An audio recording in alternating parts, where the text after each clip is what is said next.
Olá, muito boa noite para você. Começa agora o Aparecida Debate, um espaço para discutirmos os principais assuntos do Brasil e do mundo.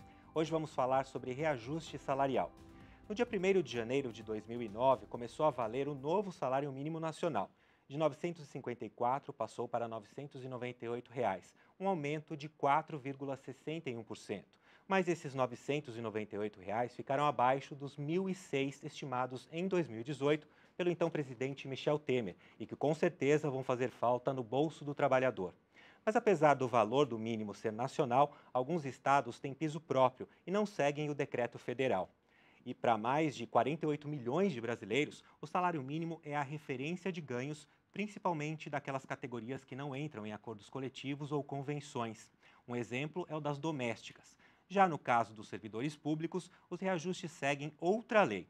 E o aumento de 16,38% nos salários dos ministros do Supremo Tribunal Federal impacta diretamente em todo o funcionalismo público. Agora, o reajuste no salário é um direito de todo trabalhador, está previsto em lei, mas como funcionam os reajustes salariais? No funcionalismo público, os aumentos são justos e o salário mínimo é justo? Para falar sobre o assunto, aqui comigo está o professor e economista Reinaldo Antônio Gonçalves. Ele é formado pela Universidade Estadual de Campinas e tem mestrado em Economia e doutorado em Ciências Sociais pela PUC de São Paulo. Atua como relator e especialista na Câmara de Educação Superior de São Paulo, é associado à Sociedade Brasileira de Educação Comparada e professor assistente do Departamento de Ciências Autuariais da PUC de São Paulo. Eu também converso com o administrador e advogado Ricardo Patá. Ele é formado em Direito pela Universidade São Judas Tadeu e em Administração pela PUC de São Paulo. Patá foi representante dos trabalhadores no Conselho Curador do FGTS em 2001 e membro do Conselho da Previdência Social em 2005. Hoje atua no Conselho de Desenvolvimento Econômico e Social da Presidência da República e é presidente do Sindicato dos Comerciários de São Paulo. Olá, boa noite para vocês, bem-vindos. Antes da gente começar o nosso programa de hoje, eu quero que a gente acompanhe aqui no telão a opinião do público, das pessoas, sobre o aumento do salário mínimo. Vamos acompanhar aqui. Infelizmente, eu vejo que o salário mínimo não dá nem para o mínimo.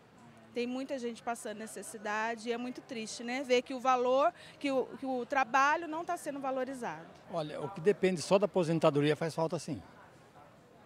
Porque ali para uma pessoa R$ 8 já é pão para 3, 4 dias. Faz diferença, lógico que faz diferença. R$ 8 a menos dá para você comprar um pão, um leite, qualquer coisa. Eles não pensam nisso, não. Para político o aumento é grande. Para nós, para o trabalhador, eu não digo para nós, para o trabalhador de salário mínimo, não vive com salário mínimo. Acho que eles não sabem nem o preço dessas coisas aí. Os caras fazem esses reajustes. Acho que eles não sabem nem o preço do pão, não sabem o preço do leite, não sabem nada. Eu vejo que as famílias não estão conseguindo o necessário, o básico para viver bem, mas a gente tem que fazer um estudo, uma pesquisa, porque também os comerciantes, as empresas também estão em dificuldades. Então, como vamos fazer para que seja bom para todos? Pois é, temos diferentes opiniões aqui, né? Primeiro, vamos entender por que esse reajuste ficou abaixo do proposto pelo então presidente Michel Temer. Eu gostaria até de fazer algumas considerações até antes de entrar nessa questão objetiva que você coloca. As pessoas hoje reclamam do salário mínimo, mas você sabe que o salário mínimo hoje teve uma mudança importantíssima no governo Lula, onde as centrais sindicais participaram, eu tive o prazer de participar, e o que nós construímos é, além da recuperação da inflação do ano anterior, que tenha também o ganho do crescimento do PIB, que naquela oportunidade do presidente Lula, os anos tinham ganhos importantes. Então, o salário mínimo no Brasil houve uma mudança muito importante, por mais que seja reclamado como foi, mas hoje o patamar dele é muito melhor do que era no passado. Na realidade, esse governo atual, no que tange a questão do mínimo e a questão de aumentos, eles estão bastante determinados a diminuir, a limitar. Inclusive, me preocupo muito como dirigente sindical, na possibilidade de se desvincular, inclusive, as aposentadorias do salário mínimo, colocando muito próximo do que é no Chile, onde a aposentadoria está muito linkada à questão da capitalização e de uma forma desvinculada do salário mínimo. Muitos trabalhadores lá no Chile têm a sua aposentadoria menor do que o próprio salário mínimo. Então, essa mudança que ocorreu com o governo Bolsonaro em relação ao Temer, que para nós já não foi um bom governo do ponto de vista das questões sociais, ele simplesmente desvinculou totalmente de possibilidades de aumento como foi previsto pelo Temer. Então, a meu ver, foi uma questão mais política, tendo em vista uma postura que daqui para frente vai ser nesse sentido. É pouco, a diferença não é muito, é verdade, mas como foi dito para as pessoas entrevistadas, esse pouco compra o pão, esse pouco pode comprar água. Então, eu acho que foi um desrespeito para com os trabalhadores e para com os aposentados. E, professor, por que houve essa diferença de menos R$ 8,00? Bom, primeiro eu quero agradecer a oportunidade de estar aqui, Marcelo, e estar presente junto com o Ricardo para poder debater esse tema, né? Então, acho que o ponto de partida é o seguinte: a legislação que o Ricardo aponta, ela foi feita numa época de prosperidade e acredito que se pensava na época que a prosperidade não acabava nunca mais. E nós tivemos 4 anos de recessão profunda. Se fosse aplicar, de fato, a lei como ela foi concebida, os salários seriam reduzidos continuamente. Então, acho que tem uma primeira observação nessa questão, esse esforço em legislar sobre algumas coisas, às vezes não funciona porque isso envelhece, como envelheceu essa lei. E cai de novo nas mãos do gestor público, do presidente, a decisão de fazer o salário mínimo. No fundo, vira desse jeito. Então, ser 1.008 ou quase R$ 1.000 é uma decisão política e não uma decisão que está ligada nem à legislação, nem aos interesses do povo de uma certa maneira. Mas mesmo assim, esses 8% estão dentro do esperado. R$ 8,00. Esses R$ 8,00 estão esperados. São corretos ou não? Não, se você aplicar essa recessão, porque ela é uma combinação do IPC, que é a inflação, mais o PIB, o crescimento do PIB. Agora, se o PIB não cresce, o que você faz? Considera zero? Considera o decréscimo do PIB? Há uma área cinza aí que não tem muita nitidez. Então, se for considerar zero, é só o IPC e, portanto, é menos do que isso. Se for considerar a regra, de fato, acrescente-se o movimento do PIB ao IPC, seria uma redução. Então, o que eu acredito que é essa direção é uma decisão política e a tentativa de legislar sobre isso, ela envelheceu. Então, é preciso pensar de outras maneiras como lidar com essa questão e ter reajustes efetivos, de fato, para atender às necessidades da população, né? E qual que é a diferença entre reajuste e aumento real? Aumento real é quando você tem um ganho acima da inflação, que foi a intenção do legislador quando montou esse sistema de atrelar a inflação ao crescimento do PIB. Só que o legislador não previu que o PIB ia despencar como despencou. Então, isso é essa questão. Apenas o reajuste é repor a inflação do período anterior. Então, se a inflação foi 4%, o reajuste é de 4%, você repõe o poder aquisitivo daquele salário, daquele preço. Agora, se você quer um ganho real, então você tem que adicionar sobre esses 4% alguma outra coisa, como, por exemplo, produtividade setorial. Acontece que o salário mínimo ele é permeado em todas as categorias e ele não está ligado diretamente com a ideia de produtividade, né? Então, a discussão, eu acho que é uma discussão que tem um aspecto técnico, mas tem um aspecto político muito grande, né? Muito interessante. Eu queria fazer alguns comentários e eu tenho uma pequena divergência com o professor. Primeiro, deixar claro que o salário mínimo talvez seja um dos instrumentos mais poderosos de distribuição de renda. E no Brasil, isso nós somos péssimos. 6 brasileiros, apenas 6, têm a fortuna deles, eu não sou nada com a fortuna deles, é igual ao que ganham 100 milhões de brasileiros. Metade do Brasil cabe no bolso de 6 pessoas. A distribuição de renda no Brasil é um dos piores do mundo. E o salário mínimo, na realidade, é um instrumento poderoso nesse sentido. Quando foi construída essa política e nós participamos, e lógico, nós estávamos num crescimento econômico importante e nem imaginávamos a situação grave que vivenciaríamos e estamos ainda vivendo.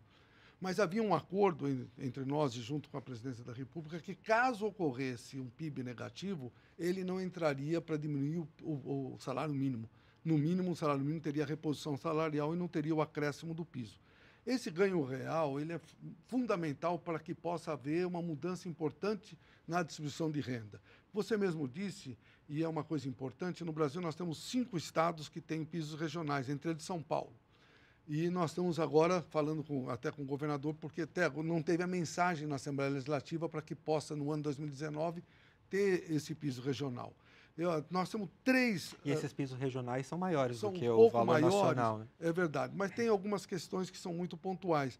Eles estão, na lei, é muito claro que somente as categorias que não estejam cobertas pelos acordos e convenções coletivas dos sindicatos, que eles receberiam esse piso regional. Mas, de qualquer forma, também é um instrumento para fazer com que nas negociações coletivas dos sindicatos eles possam influir para aumentar o piso que nós temos. Então, todas as categorias, eu sou comerciário, os comerciários de São Paulo têm o piso. Nós conseguimos, em algumas das atividades econômicas, R$ 1.500 de piso. Ninguém pode ganhar menos de R$ 1.500 nas atividades atreladas às peças e acessórios, aos vendedores de peças e acessórios. Então, tanto o salário mínimo, que teve com essa política, que, ao meu ver, essa minha divergência com o professor, que eu acho que não é uma política que já decaiu. Pelo contrário, ela é muito importante, porque eu tenho certeza absoluta que nós chegamos no fundo do poço. Nós vamos iniciar um processo de crescimento. O Brasil é um país riquíssimo, não é possível nós continuarmos com essa situação tão absurda que vivenciamos. Então, o salário mínimo tem que, sim, iniciar novamente o processo da reposição e o ganho para todos aqueles que estão com salário mínimo e que sinalize para os pisos regionais dos 5 estados e para todas as categorias em negociação coletiva. É possível um dia haver um piso nacional? Ou o Brasil é muito grande e não é possível? Então, a gente vive numa organização federativa. Então, alguns estados têm o que a gente chama de autonomia subordinada. Isso permite que alguns estados tenham maneiras de tratar esse tema de forma própria. Então, isso é uma dificuldade que bate na estrutura organizacional do Estado brasileiro. Mas eu queria colocar uma outra ideia dentro dessa discussão, que é a seguinte: o salário mínimo ele é apenas um elemento dentro desse conjunto da massa de trabalhadores do Brasil, que hoje é estimada mais ou menos em 106 milhões de pessoas da força de trabalho disponíveis para trabalhar. Desses 105, 106 milhões, 40 milhões estão fora da CLT, fora de qualquer proteção. E 65 milhões estão protegidos. Então, a questão do salário mínimo, ela toca em 2/3 dessa PEA, dessa população economicamente ativa. E 1/3 é completamente desprotegido. Eu te dou um exemplo.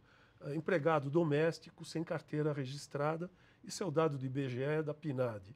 São aproximadamente 4,5 milhões de trabalhadores domésticos que ganham, em média, R$ 700 por mês.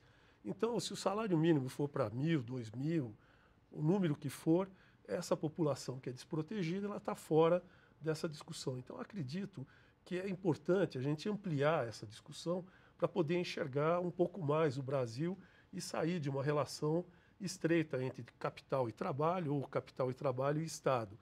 O Brasil tem outras maneiras de gerar emprego e trabalho que não estão protegidas pela CLT. E o que eu coloquei para o Ricardo do envelhecimento da lei é o mesmo envelhecimento, por exemplo, da CLT, né, que é da década de 40. A gente vive um mundo de Getúlio Vargas. E eu, usando o exemplo da CLT de 40, quando Getúlio Vargas fez a CLT, ele excluiu 2 categorias dessa CLT. O trabalhador rural e o empregado doméstico. É tipo Casagrande e Senzala, a visão da década, daquela época. Isso permaneceu até agora. Empregado doméstico foi corrigido, trabalhador rural foi corrigido, mas muitos anos depois. Então, desde a promulgação da CLT até a correção disso, passou-se uma quantidade enorme de tempo, 40, 50 anos, para corrigir esse tipo de problema. Então, acredito que é importante a gente não ter um foco tão específico, só essa discussão do salário mínimo ela é importante, mas ampliar para outros tipos de rendimento é também importante. Então, para a gente enxergar esse painel de renda do brasileiro de uma forma um pouco mais estruturada, né? Dá para a gente pensar o que seria um ideal hoje de salário mínimo? Você tinha feito até uma pergunta se dava para ter um salário mínimo nacional. Nós temos salário mínimo nacional. No passado, ele era por regiões, o que foi, ultimamente, foi organizado de forma nacional. É que alguns estados, no caso Brasília, Santa Catarina, Paraná e São Paulo, e Rio de Janeiro, não é? São alguns estados que, a meu ver, eles deram um passo a mais, deram um passo à frente, por conta das realidades de cada estado, dando uma possibilidade efetiva de ser algo acima do salário mínimo.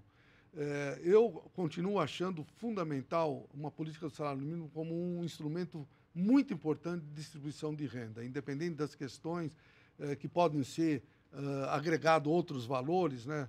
No caso da CLT, que foi dito pelo professor, por mais que ela era antiga, e é verdade, ela foi atualizada. Nós temos mais de 800 artigos que foram acrescidos nos últimos anos, adequados à nova tecnologia e o novo momento que nós estamos vivenciando. Mas esse já está ultrapassado, porque no governo passado, com a legislação trabalhista, simplesmente rasgaram a CLT e construíram uma nova política do trabalho que, a meu ver, muito distante do que foi prometido. Prometeram gerar emprego, prometeram o Brasil crescer, e nada disso aconteceu, pelo contrário.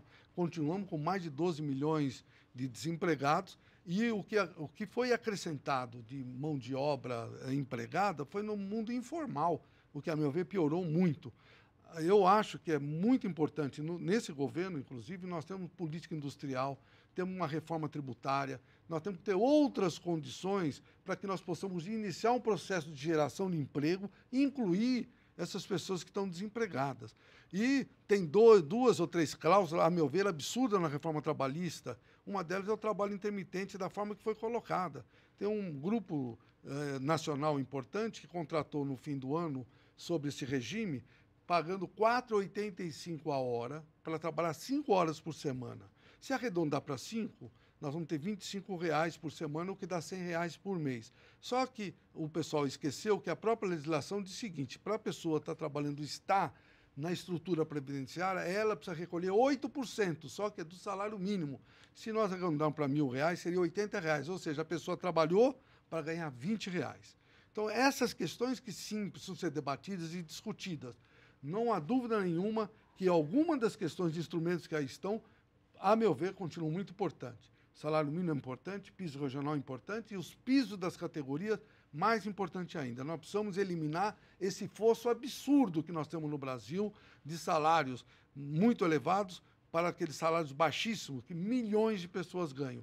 Hoje, 70% dos aposentados têm os seus, na área privada, ganham salário mínimo, um salário mínimo, 70%. A média das aposentadorias no Brasil, na área privada, R$ 1.200. A área pública é o absurdo que é, mas não é o tema por enquanto.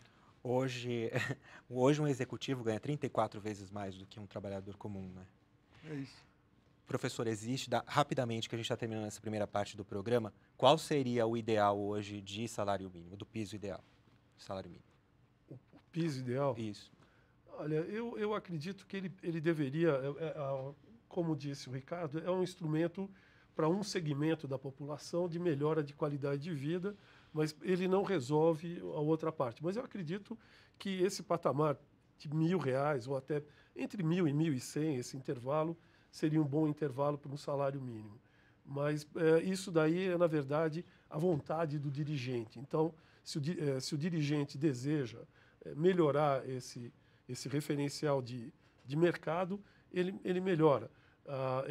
É difícil, eu acho que eu insisto nisso, criar uma regra para capturar a realidade, porque a realidade é dinâmica, ela vai se transformando e, de novo, ela volta para a mão do gestor público, para o presidente, essa decisão de definir o salário mínimo. Né? Eu preciso fazer um intervalo agora e, na sequência, na segunda parte do programa, a gente vai falar sobre o reajuste no funcionalismo público. Estamos de volta com a Aparecida Debate. Hoje estamos falando de reajuste salarial.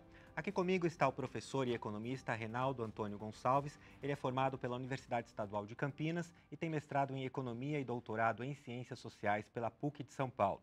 Atua como relator especialista na Câmara de Educação Superior de São Paulo, é associado à Sociedade Brasileira de Educação Comparada e professor assistente do Departamento de Ciências Atuariais da PUC de São Paulo. Eu também converso com o administrador e advogado Ricardo Patá. Ele é formado em Direito pela Universidade São Judas Tadeu e em Administração pela PUC de São Paulo. Patá foi representante dos trabalhadores no Conselho Curador do FGTS em 2001 e membro do Conselho da Previdência Social em 2005. Hoje atua no Conselho de Desenvolvimento Econômico e Social da Presidência da República e é presidente do Sindicato dos Comerciários de São Paulo. Assim que a gente encerrou a primeira parte do programa, eu deixei uma pergunta no ar, né? Queria que agora a gente falasse, então, um pouco dessa questão do reajuste do judiciário, de 16,38%. Essa questão é a seguinte, existe dentro da estrutura do Estado uma parte do funcionalismo que se autodetermina o seu próprio salário. E não é todo o funcionalismo. Então, dando como exemplo, o funcionalismo concursado do Estado de São Paulo, da Prefeitura de São Paulo, enfim, de uma grande parte desse funcionalismo, não recebe esse reajuste automático, e sim uma parte pequena desse funcionalismo, né? Então, isso é, na verdade, uma coisa escandalosa. A direção da discussão é como que a gente pode fazer para reduzir esse poder de autodeterminar o seu próprio salário. Isso é escandaloso, quer dizer, num país onde a gente tem um perfil de renda tão diverso e que vai de pessoas que têm, às vezes, um ganho muito inferior à necessidade para tocar o dia a dia. Eu estou dizendo de pessoas humildes, de pequenos trabalhos, pescadores, enfim. E no topo dessa estrutura de renda, a gente tem uma categoria dentro do Estado que ela se autodetermina. Vou dar 15%, vou dar 20%. Até porque são quase 4 vezes mais, né, do que do reajuste do salário mínimo. Isso é um número, mas o importante dessa questão é a possibilidade de alguém no país autodeterminar o seu ganho, o seu salário. E isso não é admissível, isso não é possível. Principalmente funcionalismo público, porque o conceito de funcionalismo público é servir à sociedade, não o inverso. A gente está dentro de uma relação invertida. Parte do funcionalismo público, parte da elite, ela tem esse poder de auto-reajustar o seu próprio salário. Isso é um escândalo. E eles têm as melhores aposentadorias. Quando a gente fala de aposentadoria do sistema do setor público, o judiciário tem uma aposentadoria em média em torno de R$20 mil. É muito alto, é muito dinheiro, comparado com essa aposentadoria que o Ricardo apontou aqui para nós. Então, é descabido isso, né? Na verdade, uma das condições, eu acho que uma das frentes de discussão é como se organizar para acabar com essa possibilidade de alguém dentro do setor público determinar o seu próprio salário, né? E os seus próprios benefícios, enfim. Aqui em São Paulo, o judiciário determinou um benefício retroativo que tem um impacto gigante na despesa pública, e é isso aí, está pronto e está resolvido. E não pode ser desse jeito, né? Até porque, né, Patá, esse reajuste impacta diretamente em todo o restante, né, do funcionalismo público, né? Tem estimativas aí de 4 a 6 bilhões de reais com esse aumento, né? Tem algumas considerações que eu acho importantes serem feitas. Nós fizemos recentemente um mutirão do emprego, no ano passado, e foram mais de 10, 12 mil pessoas nesse mutirão, que nós tínhamos 6 mil vagas. Todo mundo sabe do desemprego no Brasil, que é muito alto. Chegou a 14 milhões, hoje é 12 milhões e 800 e assim por diante. Mas ninguém conhecia a cara do desemprego. Então, quando as pessoas foram lá, vararam à noite, foram 2 dias antes, com família, inclusive, lá, para buscar a oportunidade do emprego, para ter o pão para colocar na mesa. Então, a gente percebe que nós temos no Brasil pessoas de primeira, de segunda, terceira e de classe lá embaixo, e nós não podemos admitir mais isso. Se estamos buscando alternativas para acabar com a corrupção, buscando alternativas efetivas de ter inclusão, de ter geração de emprego, de ter esse país rico que somos, para mostrar efetivamente, se temos 3 safras, temos o maior número de terras agricultáveis do mundo, não podemos continuar dessa forma. No caso dos servidores públicos, como foi dito pelo professor, eles são para servir o público, servir o povo. e, lógico, tem que ser remunerado. Mas tem que ter algumas regras. Não é possível nós termos esse descalabro. Tem muitos servidores públicos, e nós da UGT representamos os servidores públicos municipais, que carregam o Brasil e ganham uma miséria. Não é para isso que nós estamos falando, para isso nós temos até que melhorar a vida deles, temos que buscar alternativas para que eles tenham a remuneração adequada na atividade que desenvolvem.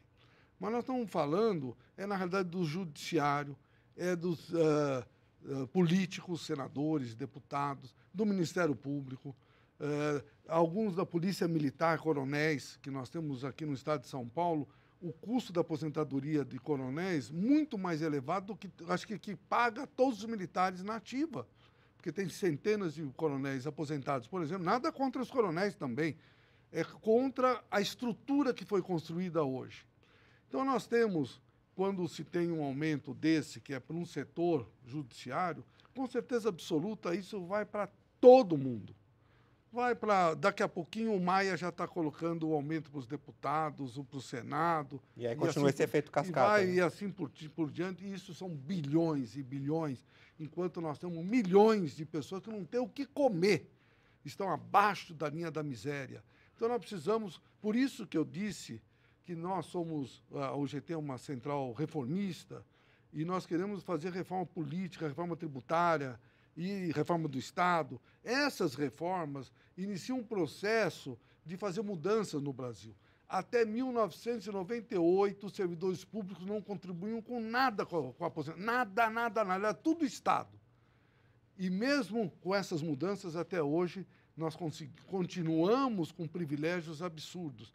Nós temos que parar, principalmente nesse momento que a gente percebe as pessoas que não têm opção nenhuma, porque o brasileiro quer trabalhar, o brasileiro ele é um batalhador e, não, infelizmente, não tem oportunidade para ele, e esses bilhões de reais vão ser para algumas pessoas. Nós não podemos permitir, temos que dar um basta. Vocês acham que essa diferença setor público-privado vai diminuir com a reforma da Previdência?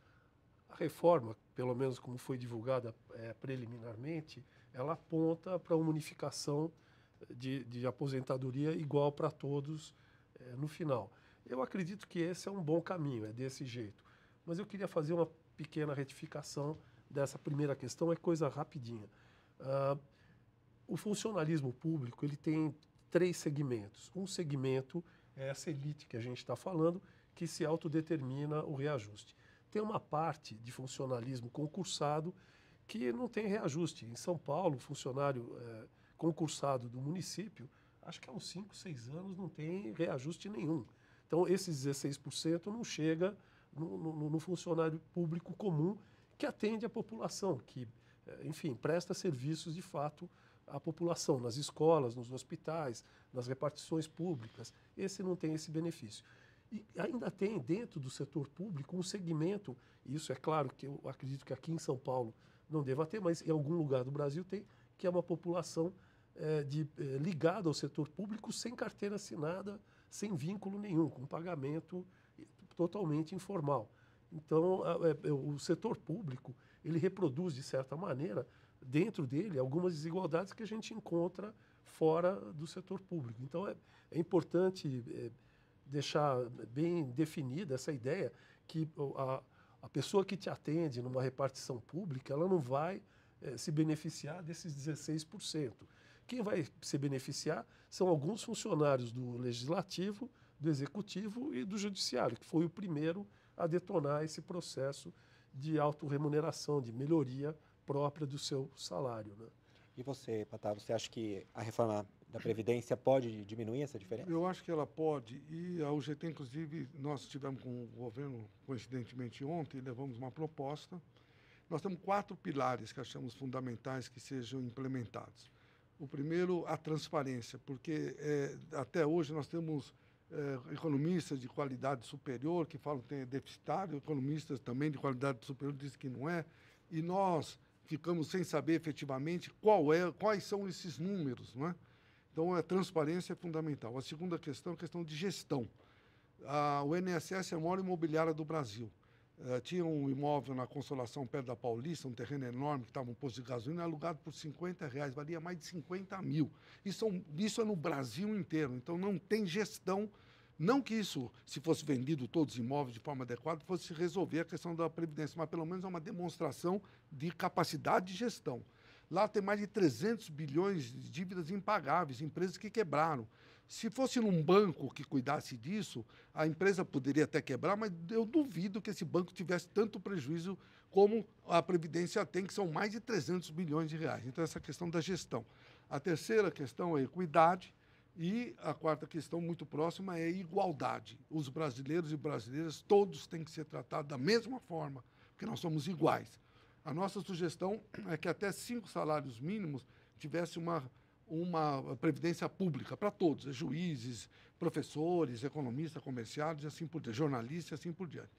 Acima disso, as pessoas viram ou fundo de pensão ou capitalização, e fazendo uma ressalva na questão da capitalização, que é muito criticada, que tivesse algumas regras, porque dizem que se tiver capitalização, só os bancos, o sistema financeiro vão ganhar muito e não vai beneficiar as pessoas que estão dentro do processo. Eu acho que dessa forma nós iniciamos um processo de, efetivamente, de mudança, não é? São 4 pilares, não é?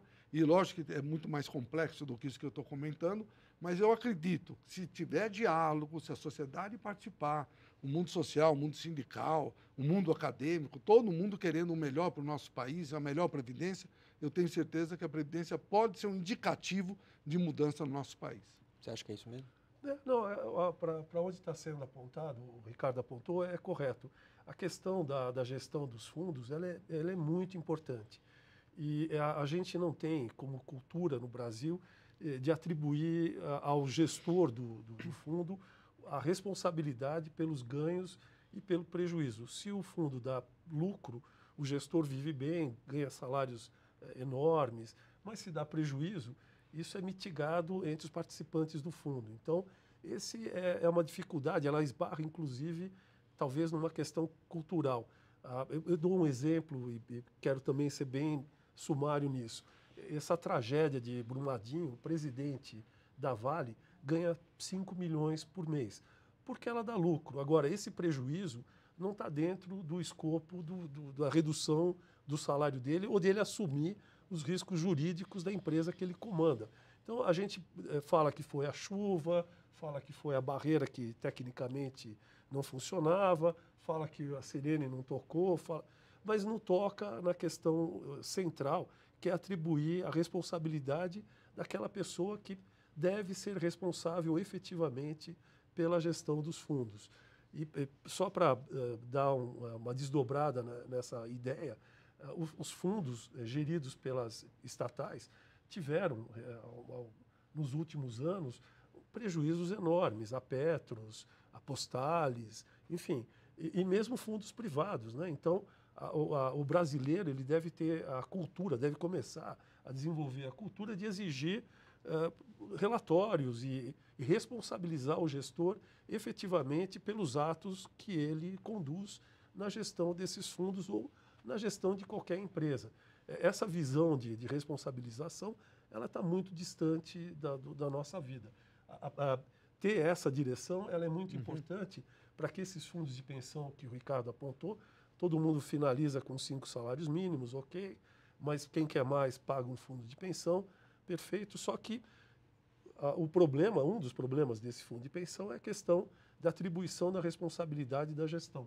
Isso precisa ser modificado e é vital. Se isso não modificar, a gente vai continuar tendo prejuízo em fundos, mitigado pelos participantes do fundo, e isso não resolve, isso não é esse o caminho.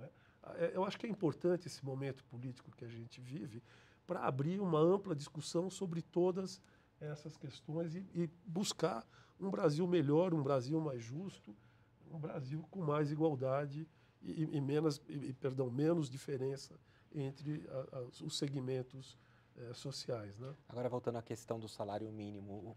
O salário mínimo, os valores que a gente tem hoje são reflexos lá do final da década de 80, da hiperinflação? A gente pode simplificar falando isso? Não, o salário mínimo, eu me lembro bem, você é jovem, uma professora é jovem também, mas não tão quanto você. Na época do Fernando Henrique, você lembra? Que dava para comprar até uma dentadura, não lembra que ele falava isso? acho que era por volta de $70. Então, as mudanças realmente ocorreram no governo Lula, quando ele criou essa nova estrutura e nova possibilidade de salário mínimo, e quando ele criou, ele já criou com um aumento real. E aí colocou essa política. Porque até os últimos anos, o salário mínimo foi muito baixo. O salário mínimo foi mais elevado na história dele na época que o Jean Goulart era ministro do Trabalho do Getúlio Vargas.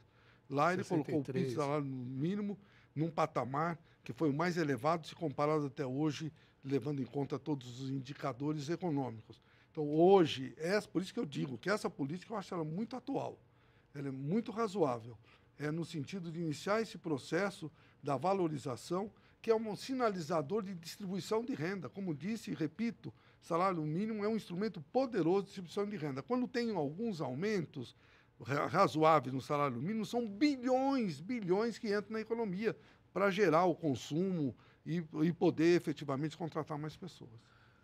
Essa questão ela é delicada. Você tocou na questão da hiperinflação.